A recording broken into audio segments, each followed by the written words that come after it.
السلام علیکم ګرانو دوستانو، هیله لرم چې جوړ روغ به یاست. د باسیاسته رابطې معرفت. باسیاسته رابطه یعنې څه؟ ګورئ، اصلا سیاست ته څه وایي په روابطو کې؟ تاسو وګورئ، دا یو دایره ده. زما په لاس کې یو دایره ده. دغه دایرې ته عملی بخش شکل ورکول، یعنې د دایره پر راڅرخول، یعنې سیاست. اوس راځو وایو چې باسیاسته رابطې جوړول یعنې څنګه کولی شو یو باسیاسته شخص واوسېږو په روابطو کې. راځئ یو باسیاسته منظم شخص په روابطو کې تاسو ته معرفي کوو. وایي پر ځان باور د نظم او ترتیب ثمره ده. پر ځان باور څه وخت منځته راځي؟ د ځان باور هغه وخت منځته راځي چې ته علم ولرې. د ځان باور هغه وخت منځته راځي چې ته نظم ولرې، ډیسپلین ولرې خپل په ژوند کې. ګورئ، زه پروانه ضیایي، زما پر ځان باور ډېر قوي دی. دا به شاید هغه کسانو چې زه د نږدې لیدلي یم په پوه سوي. زما پر ځان باور ولې قوي دی؟ زه هره ورځ زه 4 الی 5 ساعته عمومي مطالعه کوم. یعنې زه 4 الی 5 ساعته خپل د ورځې د دې دپاره ورکوم چې زه عمومي مطالعه وکړم. دا چې خپل د مسلک اړوند مطالعه کوم، هغه بیل مسایل دي، هغه ته زه درس ویل وایم، لیکن زه مطالعه کوم. زه ډیسپلین لرم، زه هره ورځ کار کوم، زه هره ورځ خپل فعالیتونه کوم، هره ورځ زه نوي څه زده کوم. نو کله چې زه هره ورځ نوي څه زده کوم، زما پر ځان باور هم قوي دی. تاسو هم کولی شئ. د دې لپاره چې یو باسیاسته شخص واوسېږئ، باید ستاسو معلومات او علم ډېر وي. معلومات او علم د چی څخه منځته راځي؟ د نظم او ترتیب څخه، د نظم او ډیسپلین څخه منځته راځي. باید په مسلسل توګه خپل ځان ته کار وکړئ، خپل علم ډېر کړئ. وایي که ځان ته د نه ویلو توانایي لرئ، نو د ځان باور وده مو کړې ده. یعنې د ځان د باور یوه نښه دا ده چې تاسو د نه ویلو هنر ولرئ خپل ځان ته. د نه ویلو هنر په روابطو کې لوی بنسټیزه موضوع ده. دا چې ته په خپل روابطو کې د نه ویل زده کړې، دا یعنې تا یو لوی بنسټیزه موضوع زده کړله. یعنې که هغه تجاري روابط یي، که هغه د کورني روابط یي، که هر رقم روابط یي، په روابطو کې دغه چې دی سیاست دا دی چې تاسو د نه ویل زده یي. ګورئ، وایي زه دا نه قبلوم. یو موضوع ده په روابطو کې تاسو ته مراجعه کیږي، تاسو هغه نه قبلوئ. ووایه زه دا نه قبلوم.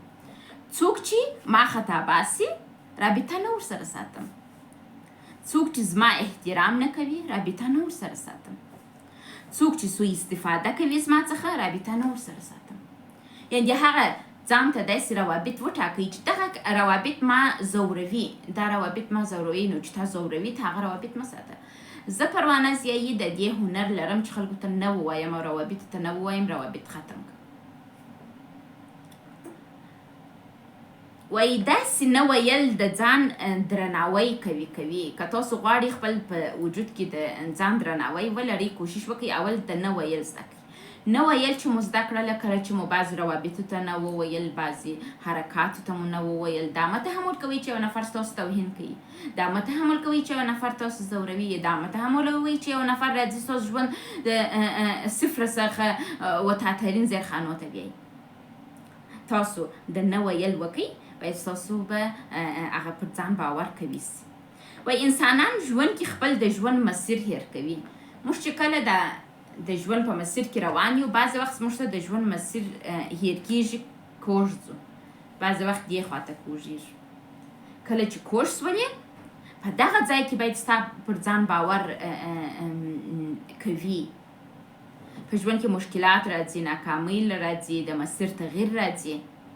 که ته هره ورځ خپل د ځان و علم ته، د ځان و ترقي ته کار وکړې، دغه رقم به ستا په ژوند کې مشکلات راځي، تا نه لرزوي. زما په ژوند کې مشکلات راغلي دي. داسې وخت راغلی دی چې یعنې زما د 10 افغانیو توان نه درلودی چې راواخلم. زه مجبوره وم چې هغه خپل د کورنۍ څه واخلم. داسې وخت راغلی دی چې زه خپل کورنۍ ته مثلا 10,000 20,000 $1,00,000 ورکوم. داسې وخت راغلی دی چې زما څخه 1 روپۍ نه وي. یعنې دا حالات په ژوند کې په چا راځي. موږ باید دا زده کړو چې کله د ژوند مسیر تغییر وکړي، زه پر ځان باندې تکیه واوسېږم. اقتصادي مشکلات باید موږ ته ارزښت ونه لري، دومره چې راولاړ سو د اقتصادي مشکلاتو له وجې ځان ووژنو. په نه ویلو سره انسان د خاصتوب احساس کوي. تاسو انسانان د دې لپاره چې مثلا یو نفر راځي تا ځوروي، یو نفر ستا توهین کوي، یو نفر ستا د ازار او اذیت سبب کیږي، ته هغه ته وایي چې نه. په دغه نه سره ته په خپل وجود کې یو د خاصتوب احساس کوي. دغه د خاصتوب انسان ځوان ساتي. زموږ په افغانستان کې د زموږ پښتنې ښځې تاسو د نورو هیوادو د پښتنو ښځې سره او یا هم د پروانې ضیایي سره یې پرتله کوي. آیا زه چې د 2 کالو یم، نن تاسو چې پر سکرین باندې ما وینئ، آیا زه د 2 کالو ایسم؟ ګورئ ما فلټر نه دی والی، تاسو کولی شئ زما مخ ووینئ. زما پر مخ یوه لکه نسته، زما پر مخ کونجې نسته، زما پر مخ ناامیدي نسته. ولې نسته؟ ځکه چې زه پر ځان باور لرم. زه دغه د ځان د باور د خاصتوب احساس چې مثلا زه چاته وایم چې نه زه دا کار نسم کولی، I'm sorry، دغه خبره زه کولی سم نه. دغه زما په وجود کې یو ډول خاصتوب احساس راولي او دا زما د ځوانۍ سبب کیږي. تاسو په پښتني ټولنه کې یو ښځه چې د 2 کالو د هغه زما سره پرتله کوي، څومره فرق نه دی. هغه ښځه حتمن په بدن کې ډېر ضعیفوالی لري، هغه مخې زوړ سوی دی، هغې اصلا اولادون پیدا کول به نه ونیسو. زموږ ښځې حتی د دا توانایي مثلا نه لري چې په 2 کلنۍ سره زما څنګ ته ولاړی چې ما ته وایي زه 2 کاله یم. یعنې که هغوی ما وویني د مایوسۍ احساس کوي. ولې یې کوي؟ ځکه چې هغو ښځو تعلیم نه دی کړی. هغه ښځه ولې زړه سوې ده؟ ځکه چې د روابطو علم یې نه زده. خواشي به سپکوله، خسر به سپکوله، اندرور به سپکوله، ټوله خسرګنۍ به په سپکه ورته کتله، دی به سر اچولی و، چاته یې لوړ نه کتل، ته ویل زه پلار و نیکه ساتم. پلار و نیکه که ته ساتې، خپل وجود هم د لاسه ورکوې، ځان هم د لاسه ورکوې. هیڅوک حق نه لري چې موږ ته د دا تصمیم ونیسي چې زه څه رقم خوراک څه وخت باید وکړم. هیڅوک حق نه لري چې زموږ پر ځای تصمیم ونیسي. هیڅوک حق نه لري چې موږ ته زموږ د ژوند طریقه راته سیسټم کې چې ته به په دا رقم ژوند کوې. تاسو باور وکړئ زموږ په افغانستان کې ښځې د دا توانایي نه لري چې خپل په کور کې ځان ته ډوډۍ راواخلي ویې خوري. یعنې دا ما په ډېرو کورو کې لیدلي دي چې ښځه د دې توانایي نه لري چې ځان ته ډوډۍ راواخلي. یو ښځه چې د دې توانایي نه لري چې ځان ته ډوډۍ راواخلي، یو ښځه چې د دې توانایي نه لري چې جوز وخوري، یو ښځه چې د دې توانایي نه لري چې میوه وخوري، نو په دې کې خو هغه د غرور احساس د منځه ځي، د خاصتوب احساس د منځه ځي. هغه داسې احساس کوي چې ولا زه برده یم، یا هم مثلا کنیزه یم، زه مینځه یم. او زموږ د پښتنو اکثره ښځې د مینځانو په رقم ژوند کوي. دوی خوراک نسي کولی. یعنې خوراک د انسان د ژوند یو ډېر اساسي موضوع ده، بنسټیزه موضوع ده. نو دغه ته هم دوی لاسرسی نه لري، نسي کولی منظم توګه خوراک. نو د دوی به نور څه د خاصتوب احساس وکړي. زه پروانه ضیایي ولې ځوانه پاته سوې یم، د 2 کالو یم، زه یعنې داسې معلومېږم لکه 15 کلنه. ولې معلومېږم؟ ځکه چې ما همیشه د خاصتوب احساس کړی دی. تاسو هم کوشش وکړئ خپل په کورو کې د نن څخه نه ویل زده کړئ. د نن څخه خسرګنۍ ته ووایه تا چې هر وخت وږې سولم، هر وخت زه ډوډۍ خوړلی سم، او چې هر وخت مې د خوراک اشي تاوا وسول چې ستاسو د اقتصاد مطابق ما ته بیا راوړي. څوک نسي کولی ما ته ووایي چې ته دا شی مه خوره، دا پر دغه وخت وخوره. او که څوک ستاسو په مقابل کې ودرېږي، تاسو ښځې ولاړ سئ د امارت و طالبانو ته ورسئ، امر بالمعروف ریاست ته عرض وکړئ، پر میړه باندې پر خسرګنۍ باندې عرض وکړئ. دغه نفر ما د خوراک څه منع کوي، دغه نفر زما د خوراک منع نیسي، دا نفر ما ته تصمیم نیسي چې پر کوم وخت خوراک وکړم. یعنې زموږ په پښتنو کې لوی مشکل چې ښځې لري د خوراک دی. او زه تاسو ته دا ډاډ درکوم، که تاسو ولاړ سئ امر بالمعروف ته، که تاسو ولاړ سئ و دولت ته، که تاسو شکایت وکړئ، ستاسو د خوراک مشکل به حل سي. هغه میړه چې ستا نس نسي درمړولی، هغه میړه چې ستا په هغه وخت چې ته وږې سې تا ته ډوډۍ نسي درکولی، دا میړه نسو. چې د پلار کډه کښېنولی یې، د پلار او د مور مزدوري در باندې کوي، اخر د خوراک اجازه هم باید د بل چا سره واخلي. نه، دې ته نه ووایاست. وایي نه ویل یو قدرت دی، یو ډېر لوی قدرت دی. وایي حتی کوي معتاد یو نه ویل ژغوري. بعض وخت موږ معتادین لرو، مخدره مواد استفاده کوي، چرس وایي، سګریټ وایي، کرسټال وایي، شراب وایي. دغه انسانان چې کله ووایي چې نه زه نور نشه نه کوم، یو نه ویل د دوی ژوند ژغوري. دوی په ټولنه کې باعزته اشخاص جوړېږي. دوی خلک ورته وایي اوه دا نفر معتاد و، اوس یې معتادي پرېښوله، نشه یې پرېښول. داسې راسئ غوږ ورته ونیسو څنګه یې نشه پرېښول. باور وکړه په دا سوشل میډیا کې په دې یوټیوب کې ګڼ شمېر کسان شته چې دوی مخکې معتاد وه اوس یې معتادي پرېښوده او خلکو ته دا چلن وښیي چې معتادي څنګه پرېږدو خلک به میلیونو ویوز اخلي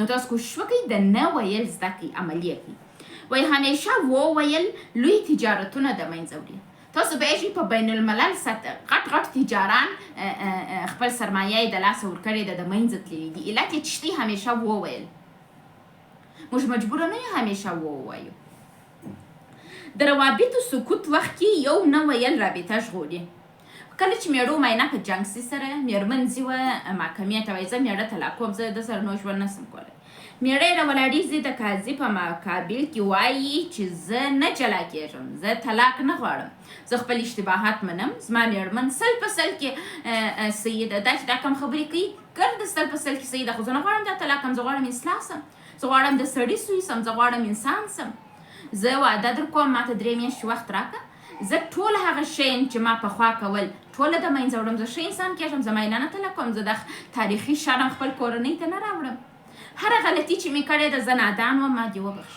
یو نه ویل ګوره د یو چا د بسته خاندان د رګمدۍ سبب ایسته سو یعنې روابطو کې نه ویل دومره لوی اثر لري که میړه راولاړ سي و قاضي ته ووایي چې قاضي صاحب زما معاینه په ما ملامته ده زه دا نه طلاق کوم زه غواړم ځان اصلاح کړم باور وکړه قاضي هم ورسره مني میرمن هم ورسره مني میرمن هم خوشحاله کېږي چې ولا ماته یې ارزښت راکوي ماته یې غرور راکوي ماته یې د خاصتوب احساس راکوي دا د زما په خاطر غواړي نفر تغییر وکړي هغه هم بخښي یعنې د نه ویل هم مثبت استفاده لري هم منفي استفاده لري که تاسو ته یو څوک تاسو ځوروي ورته وایي ته نه که یو څوک غواړي ستا څخه جلا کېږي او ته نه زه جوړېږم زه انسان کېږم نه نه نه زه طلاق نه کوم دا هغه شی دی چې باید موږ په عملي توګه وکړو داسې نه چې معنې ته وایي زه اصلاح کېږم او بیا اصلاح نه سي باید اصلاح سي وایي همیشه وویل او نه ویل پټ کول عقدې زېږوي رابطې خرابوي